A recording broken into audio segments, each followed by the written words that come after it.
Ish presidenti Recep Mejdani e konsideron të diskutueshëm dekorimin e 67 antarëve të ballit kombëtar nga kreu aktual i shtetit Bujar Nishani. Në një intervistë për gazetën Panorama, Mejdani thotë se mbetet ende i diskutueshëm cilësimi i tyre si martir, qoftë kjo edhe si shenjë e pajtimit kombëtar.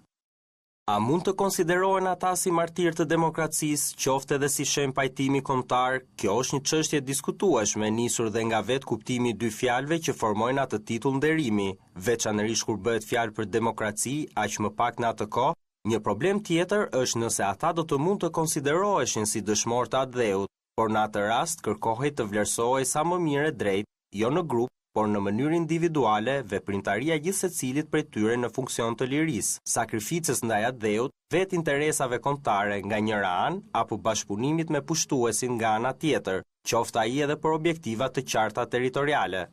Ish kreu i shtetit nënvizoi ndërkohë se në presidencë duhet të funksionojë më mirë filtri i dekoratave.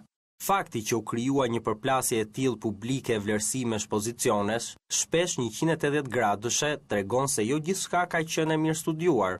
Unë gjykoj se në presidencë duhet të funksionojë më mirë procesi i filtrimit të propozimeve, jo vetëm me konsultimin e 2 apo disa njerëzve, por me anë të tërheqjes së një mendimi të specializuar nga disa institucione. Unë edhe pse relativisht i kursyer, besoj se këtë kompetencë e kam trajtuar në mënyrë neutrale, me seriozitet e kujdes. Megjithatë, në asnjë rast nuk duhen lejuar fyerjet ndaj kryetarit të shtetit. Duke u ndalur tek politika e ditës, ish presidenti Mejdani thotë se PS dhe LSI po i fusin Shkopin në rrota njëra tjetrës, diku në mënyrë të drejtë për drejtë, diku në mënyrë të tërthort, ndërkohë që shton se fati i koalicionit të ardhshëm mes këtyre dy forcave politike do të vendoset pas zgjedhjes së presidentit të ri. Ndërkohë i pyetur për shkëputjen e Ben Blushit nga PS dhe krijimin e një partie të re, Mejdani thotë se lëvizja e tij është e kuptueshme.